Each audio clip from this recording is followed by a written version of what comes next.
What is going on, everybody, and welcome back to the greatest combat sports and culture show in the entire universe, the Fight Podcast. This is episode 281. I'm your host, Serg Vicente, and today I am joined by my brother from another, yes, my brother in combat. I am talking about, from Mystic Black, my brother Darnell Giovanni. Darnell, welcome to the show, man. Thank you for joining me, man. This is, it's been too much time. My man, dog. It's been like months. It feels like years. It feels like decades, centuries. I got so much to say. We got so much to talk about it. Let's get to it. Let's get into it, man. And look, this is going to be a little quick fire for you guys today, but we wanted to get something out to you guys because obviously Brother in Combat is coming out tomorrow. So we're going to have way more to talk about there. But there's so much that happened in the news, and I got to start with your boy, with your guy. I got to talk about the mystic one. I'm talking about Conor McGregor and Dustin Poirier have been going at it, and not actually in the cage, fam. They're going at it on Twitter. McTwitter is back. McTwitter is back. And not only is McTwitter back, man, it seems like the old, angry, surly Conor McGregor is back. But the whole beef started because it sounds like Dustin Poirier put his dirty laundry out there. Darnell, do you want to kind of explain this a little bit more for people? So Dustin Poirier responded to something that Conor McGregor said on Twitter. And he says, hey, your team hasn't reached out to me about your $500,000 donation that you guys promised you'd give to me back in January. We haven't heard anything from you guys. So I'll see you July 10th. Knock you out then. So Conor responded and said, hey, I'm a person known for showing generosity. When we give that amount of money, we need to know where it's going. We just don't give money. But before the fight, Conor was the one that said, hey, I'll donate to your Good Fight Foundation after this fight, no matter what the outcome is. And looks like Conor did not back up what he had to say. Let me ask you this, brother. You are a self-proclaimed McGregor apologist, but I say that in the best way possible, okay? I say that in the best way possible, because here's the thing. It wouldn't work if I was, because I'm definitely not. I absolutely am not. And I had to get your opinion on this, man. You being a Conor McGregor guy, whose side are you taking on this one? Is Dustin Poirier shitty for putting his business out there and essentially embarrassing Conor McGregor, or is Conor McGregor in the right? Whose side are you on? Number one, I personally was waiting for this to happen because I knew once Conor lost that fight, when he said no more Mr. Nice Guy, he was going for the emotions. Usually Conor McGregor gets these guys with emotions before a fight. Yes. I know with the Donald Cerrone fight, he came in that same kind of direction, but he didn't really need to do anything, honestly. Cowboy Cerrone's kind of a guy. He was off of 3-4 knockouts in a row. He was off. Yeah, he was on a losing streak. If we're being honest here, Cerrone's a little bit over the hill. He's been fighting for a very long time. He didn't have to do that. He kind of had the same approach with this Dustin Poirier fight. I still feel that he doesn't need to do these things to promote a fight, but he needs these things to affect the other fighter. So now they can fight more emotionally because he's beaten a lot of guys with emotions. So now that Conor McGregor is responding to these tweets and calling him a hillbilly and all these names, all of a sudden, this is coming out of nowhere. Poirier is responding back, but Poirier doesn't seem emotional. Poirier is just giving the straight up facts. Yo, time out. Did you see the okay message? Conor was talking all that shit, and all he did was send the okay of him knocking. And I'm talking about slow motion of the knockout. When I saw that, I was like, yo, Dustin, that is savage. He basically said right there, I'll speak in the cage. You want to talk on Twitter? We'll talk facts. But at the end of the day, I am a fighter. This is what I do in the cage. This is the work I put in. I just beat you back in January. I knocked you out. I feel like I'm going to do it again. I feel like right now, Poirier has the upper hand. Facts. Now, here's the thing. I'm going to say this.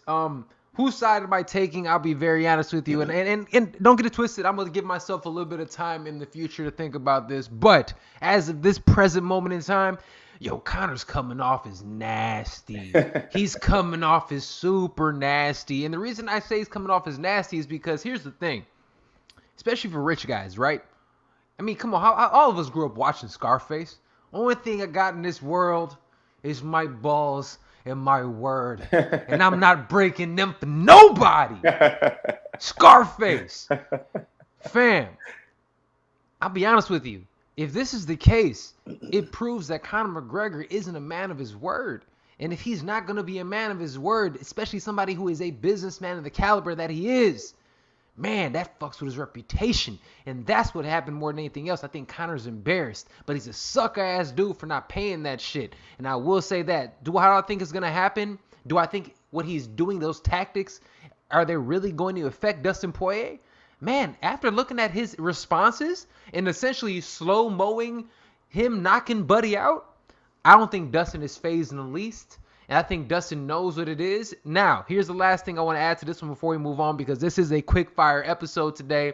Do you believe Conor, in the midst of all of his rambling, went out there, McTwitter said, this fight's off. Fuck you. I'm done. No more Red Patty Night. I take it away. Good luck with your old contract. Do you think this fight is no longer happening? That fight is happening 100%. He's just messing with his emotions.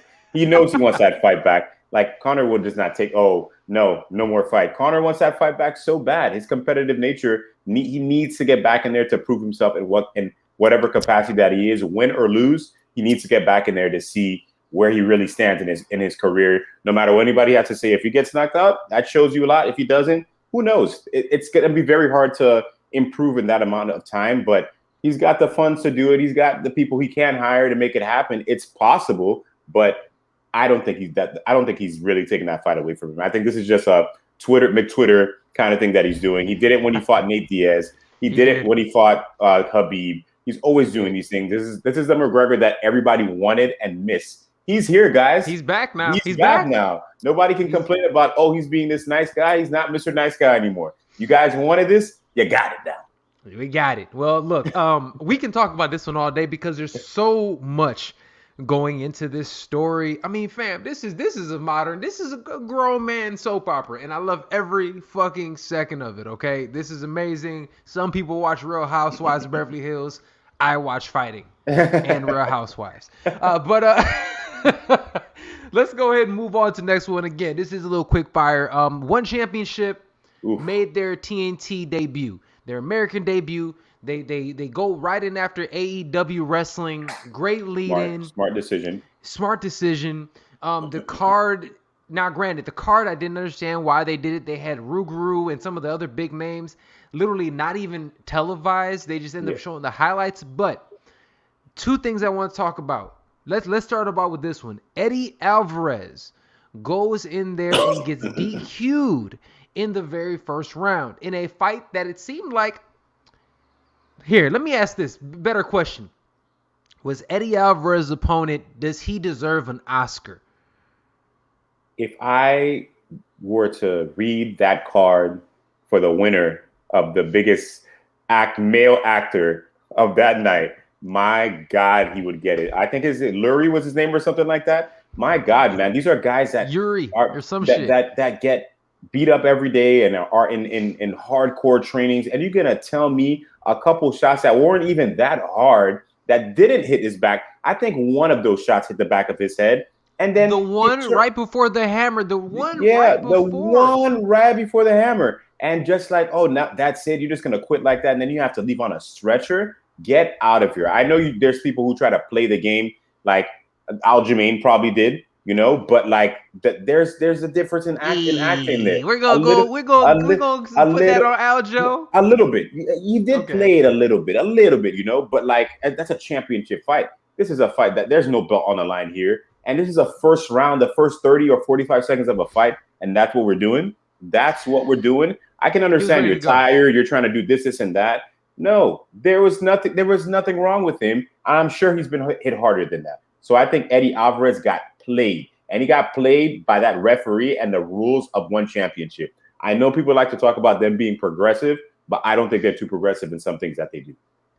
You know what? That's a good point, and we can deep dive into that in a later date. Because I really, that's such a great point. Mm-hmm. I'm gonna keep it on surface level with this one. Mm-hmm. In terms of the referee, that is the referee's fault. Yeah. What if at the very least, even if you're, I was listening to Big John McCarthy and Josh Thompson's show. Like I was listening to them.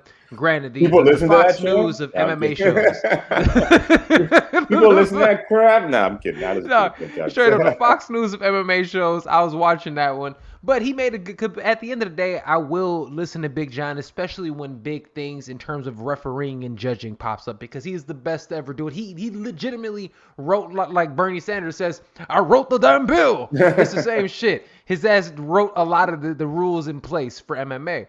Yeah. So I really respect what he has to say in that capacity. But even him, one of the things that he was saying was that Yuri, whatever the Italian gentleman's name was, Buddy was leaning into the shots. He was literally turning his head in order to get hit in the back of the dome.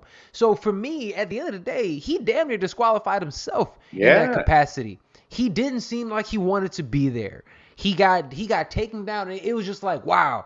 In the same way that Jorge Masvidal says, he must have just felt like he was just too much man for him. And he was just like, I just want to get out of here. And he looked like he wanted to get out. I hope for Eddie Alvarez he gets that fight back. I was heartbroken for Eddie. It really see him cry. That hurts, man. That hurt my heart. That hurt my heart so bad to see him cry, man, like that, because at the end of the day, when I look at him, when I see what's going on, I like it that he didn't deserve that, man. He really didn't deserve that at all. Really quick, this just popped up, and I want to get your thoughts on it, okay? This is totally, we haven't talked about this yet at all, even beforehand. Really fast. We're going to move on from this topic. Rose Namajunas. We love Rose Namajunas. We do. Both of us do. Huge fans. Have you heard of the beat that she's currently in? The red comment she made regarding Welly's Oh no! Ooh, nasty. It's I'm not defending Rose here, but Rose has always been a very over emotional fighter. Not just a fighter, a person. And I don't think she's said things in the past that has been this bad, but she definitely gets very emotional about a lot of things, and she doesn't know how to put words together sometimes. But for what she said, that's a racist. Yeah, it is. Yeah, it's real racist. Tell them what she said, so everybody can. If you want to read it specifically. She said, and we're paraphrasing, and like I said before, this is something that we'll deep dive into a little bit more in the future. Okay. Listen to Brothers in Combat, people, each and every week. Not your average MMA podcast with myself and the gentleman sitting right here next to me of Mystic Black, Darnell Giovanni. So make sure you check out that show. But I have to say this. She went out there. She was talking about her Lithuanian heritage, and she was talking about how within her Lithuanian heritage, essentially the World War II. Russia, the Soviet Union was the one that ended up, doing a lot of bad things to them. Because of that, she says, I don't believe in anything, red, and everybody who's red must die or something along those lines. And if it's red, it must bleed or some shit. And she's like, since she's red, that's how she feels about her, and now whatever. So now it's like this political nonsense. I'm paraphrasing it, but you hear it. It's just nasty, because at the end of the day, hey, man, she just lives there. She ain't part of the damn, she ain't part of the government. Like that's like calling us Trump supporters because he's our president. We don't support. I don't support him. You can't just that person rides along with that, and you have to put it underneath that flag or whatever as well. I just hated to see Rose Namajunas say that, but again, we'll discuss that at a further date. It was just. It just makes me feel bad. It's nasty, and I was really pulling for Rose on this one. Shit, I think I said it on Brothers in Combat. I was picking Rose for that fight. I'm going with Whaley. You know how I get down. You start talking like that, I can't get down with you. I can't even cheer for you. You ain't even get my picks. All right, my bad. Moving right along. Let's stick with crazy things that happened in Singapore. One championship, TNT won. The greatest, the GOAT, Demetrius Johnson, got knocked the fuck out. He got caught with a huge knee in the middle of the second round. Seemed as if he was just too small for the weight class, which is crazy to say. Let me ask you this before we really get into the knockout. Are knees to a grounded opponent, do you feel it was a little bit of karma for Demetrius Johnson. Because and the reason I say that is because Demetrius Johnson, when Aljamain Sterling got kneed in the face, he said knees to a grounded opponent should be okay. And then he got kneed in the face when he was grounded. Do you think that was a touch of karma coming to Mighty Mouse? I don't think it was karma, but I think that he definitely set himself up for something like that to happen, like making comments like that, and boom, it happened, and he got kneed right to the face, where in that kind of a moment, he probably could have recovered and not have to worry about getting kneed in the face. But I think he was pretty much rocked pretty bad before that, because he caught him with, I believe, a little bit uppercut. of an uppercut as he was going down, and Demetrius was rocked there. And I just think that he was just fighting in the wrong weight class. And all that water loading rule they have over there, I think it's complete and utter bullshit. And you're going to have a lot of people looking very, very big compared to their other opponent, because everybody's body works very differently, especially after a weight cut. And you can see that in there. It was Demetrius Johnson against a 145-pounder. I was just going to say that, bro. He looked easily. And it wasn't even just his, like, dude, it wasn't just the height. It was his chest, his back. It was just a bigger human being. This is the Demetrius Johnson that never had an issue taking anybody down. This is the Demetrius Johnson that was taking Henry Cejudo down, an Olympic wrestler, struggling to take I'm forgetting his last name, Adriano Moraes is down. Who's a monster? Not taking anything away from him. He's good. He trains the top team down here. He has a lot of beasts he trains with, but he made it look pretty easy. Honestly, I didn't see Demetrius Johnson win any point of that fight at all. Yeah, I'm with you. That was going to lead to my next question. Do you think if they do have a rematch, does Demetrius Johnson, in your eyes, even have a shot?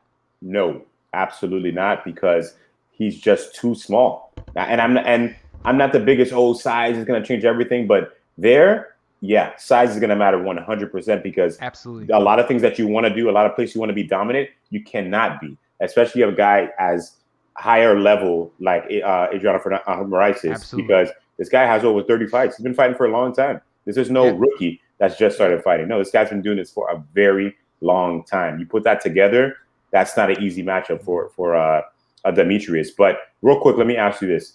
Do you like knees to the grounded opponent? Are you okay with that? I know you watch Pride. I know you're a Pride guy from back in the day, but are you okay with knees to a grounded opponent? Because it's a little dangerous. You know what, man?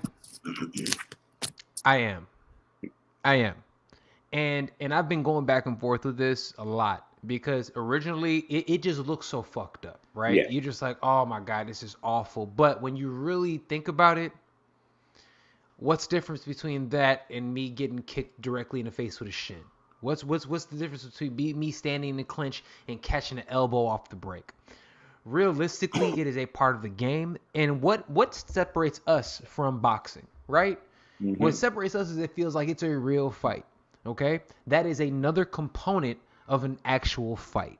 If that's another component, and here's the thing, the way Moraes literally framed Demetrius Johnson, that was like, they drilled that. That was calculated. It was clean. He framed him, he turned him, he followed through. It is a part of the game, and here's the thing. Demetrius Johnson was one of those guys that's not accustomed to that. He's not used to it. I guarantee you now, people, if you allow this across all MMA, you think guys are gonna fuck around on the ground? Don't you think all of us hate when we have this playing this game with your hand going up and down on the ground, blah blah blah, dude?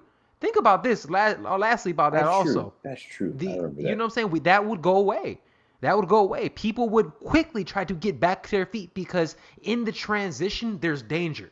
A lot of times within the transitions there's no danger. Now there's going to be danger within the transitions. I'm here for it. It is what it is. I generally am here for it. Do you remember when Strikeforce didn't allow elbows to grounded opponents? Do you remember that? Yeah. And it was just like, this is stupid. Why aren't they doing it? Right? They're right there. And that's how and it's kind of starting to feel the same way. Now you're looking at it, you see what's going on. If it's a part of the rule set, we implement it, then you could actually learn to defend against it. So if we're going to do it, let's just fucking do it. You know what I'm saying?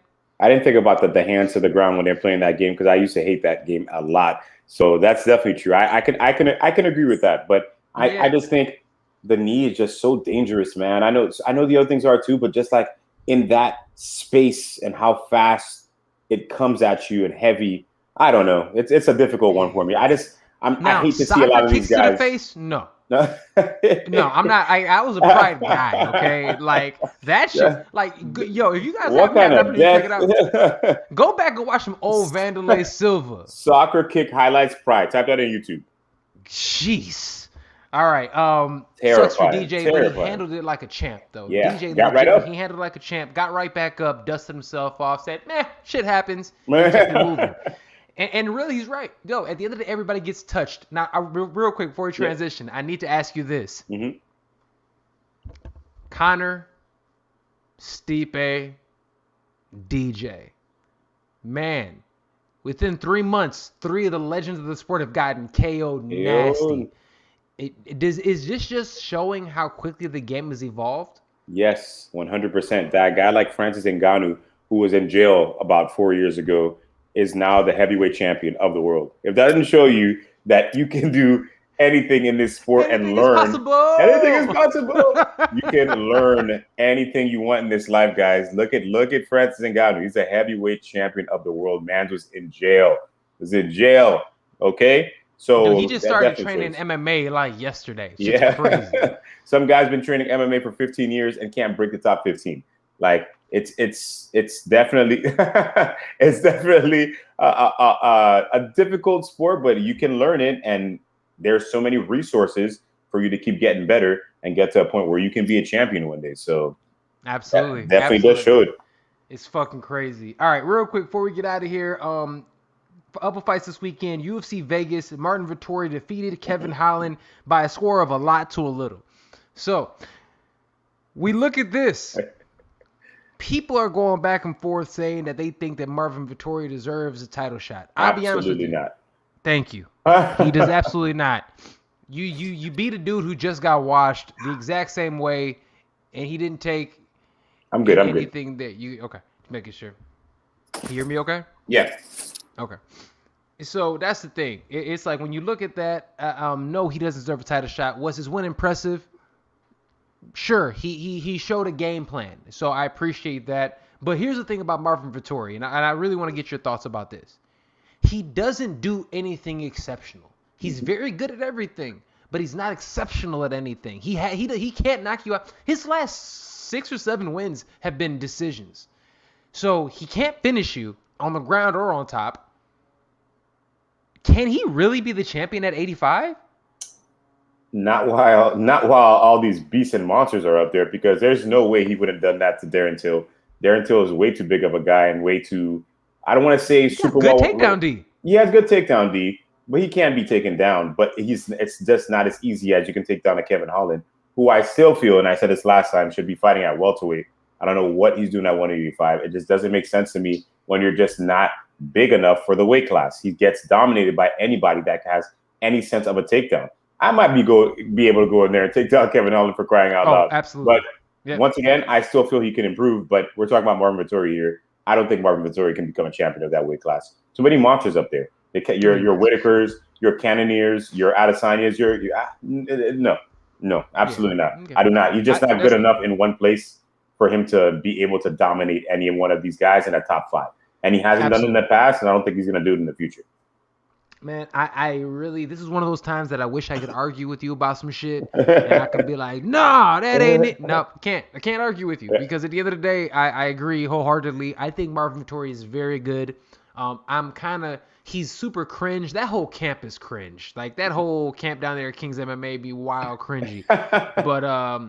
But he's down there, super aggro with it, like screaming at the top of his lungs, all kinds of wild shit. That teeth thing and all that. The teeth thing. He acts as if Adesanya didn't beat his ass already. Like, it's crazy. He's a wild dude, but he's definitely a top 6 guy in that weight class, and I'm not taking that away from him at all. Yeah, for sure. I would prefer seeing him fight Till next, though. Yes, but Till is going to be out for a while for sure with that collarbone. He broke it. That is a hard injury, especially in this sport. That gets tender really, really fast. But before we go, I just want to give one big shout out to Mackenzie Dern, man. Mackenzie Dern needs to get some kind of, respect. I feel like she wasn't spoken about enough, because Nina Ansaroff was on a freaking tear before she got pregnant. She beat Tatiana Suarez in my opinion. Tatiana Suarez up. beat Claudia Gadela, however you say her last name. And I think she had a really good victory before that. And she was on a run. So for her to go in there and submit Nina Ansaroff, who's not an easy person to finish in the first round. I mean, Nina Nunes, who trains with the GOAT. Put some respect on that. Who trains with the GOAT. For her to go in the first round and submit her that fast. Trains with the GOAT. She does a little bit more than trains with the GOAT. Yeah, they do a lot of GOAT things. But a lot of... Anyway, so... But I had to give a shout out to Mackenzie Dern. That was a very impressive victory. And it shows you how MMA math doesn't work because she's now ranked 5th. The girl who beat her last year, Amanda Ribas, is ranked 11th. Marina Rodriguez is ranked like 6th, who beat Amanda Ribas, who beat Mackenzie Dern. So that's just a whole crazy kind of thing you got going on there. I will say this, and maybe this is a hot take. Yo, Mackenzie Dern is legitimately a top 515-pounder in the world. She's legitimately a top 5 strawweight. She is. I didn't think honestly, after her Amanda Ribas loss, I was like, maybe this is not going to work out for her. She's not. She's putting it together very well. She didn't even start off with grappling. She was striking.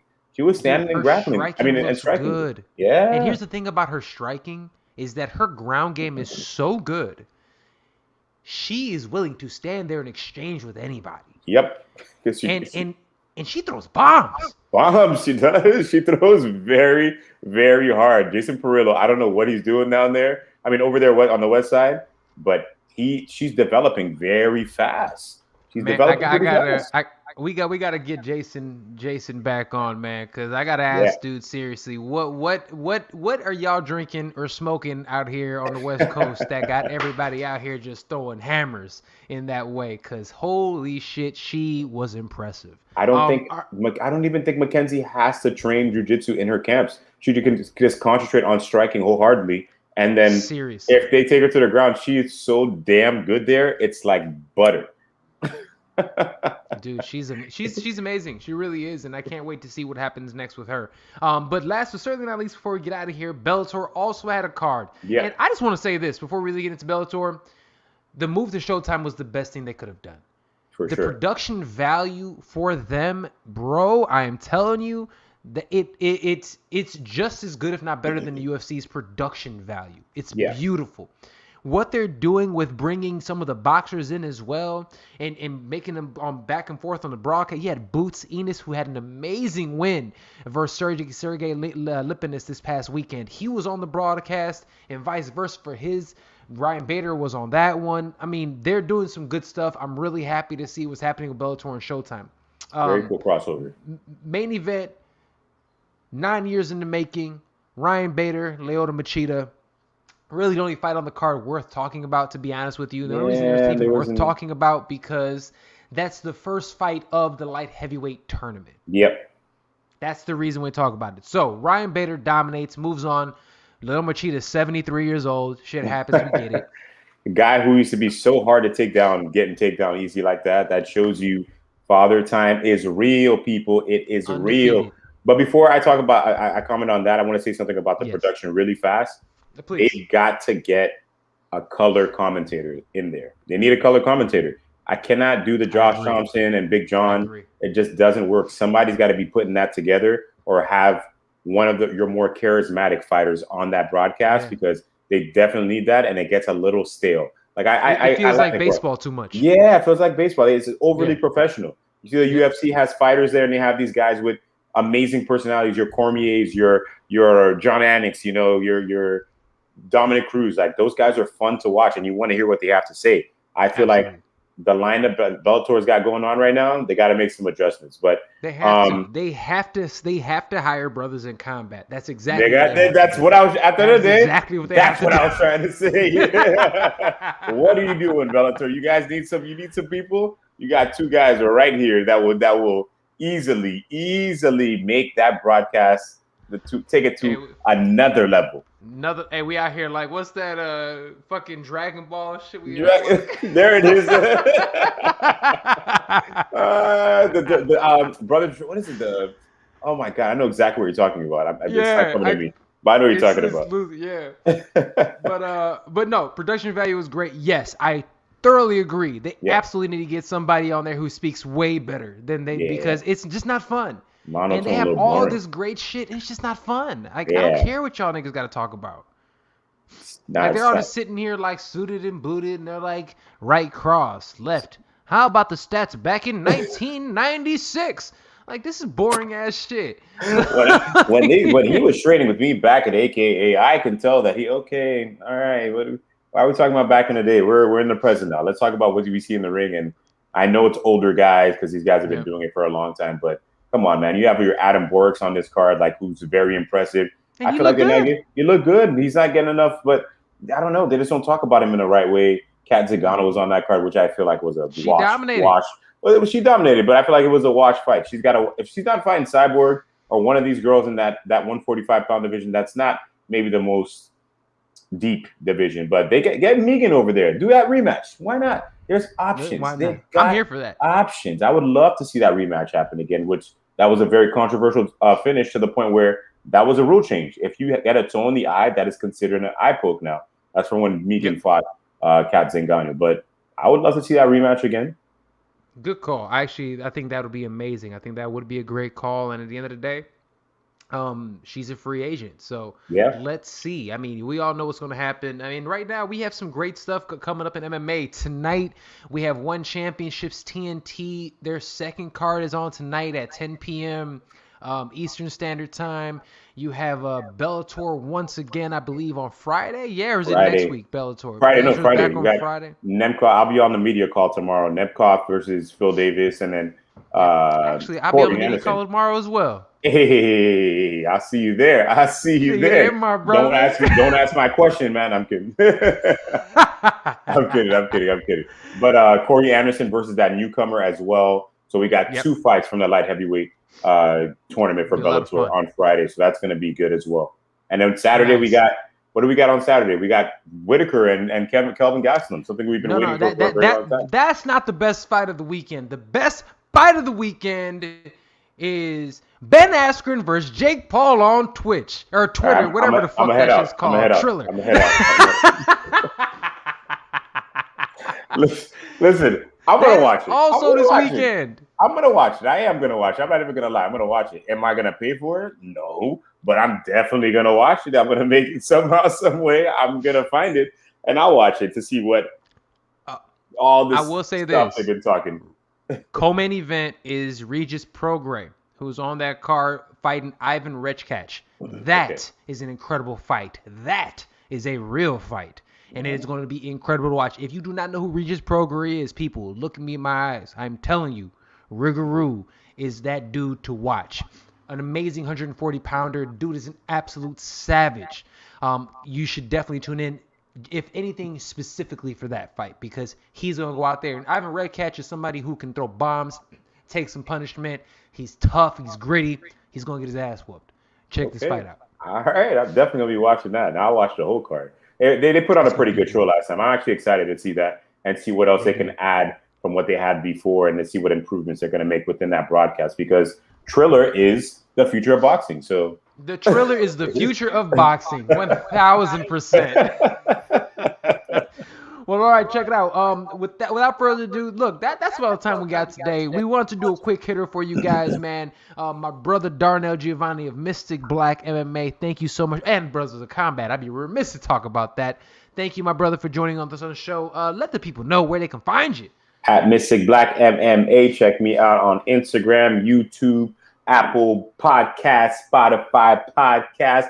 I'm there. I'm everywhere, and I'm going to be more in your face as time keeps coming. Let's go. Let's go. Of course, thank you, Sergio, for having me on, man. I love you. You know I was ready. Always ready on that fish and spaghetti.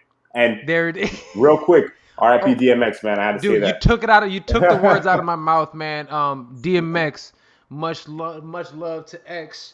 You know what I'm saying? That was, I'm not gonna lie, that was a hard one for me. Yeah. That was definitely a hard one for me. I grew up with DMX. DMX was the face of hip hop, especially in the era after Tupac and Biggie. He was literally the one who took hip hop and continued moving it forward. So two platinum albums in 1 year. The list goes multiple movies. Yep. The dude is an absolute savage and honestly one of the best human beings in the world. Yep. It's so sad to see what happened to him. But now we finally know he is finally in a better place. Salute to DMX. Much love, my brother, to him and the rest of the fam. All right, without further ado, much love to y'all. We'll see you next time. My name is Serg Vicente of the Fight Podcast and Brothers of Combat. Right here next to me is Darnell Giovanni of Mystic Black MMA and Brothers of Combat. Love you guys. See you next time.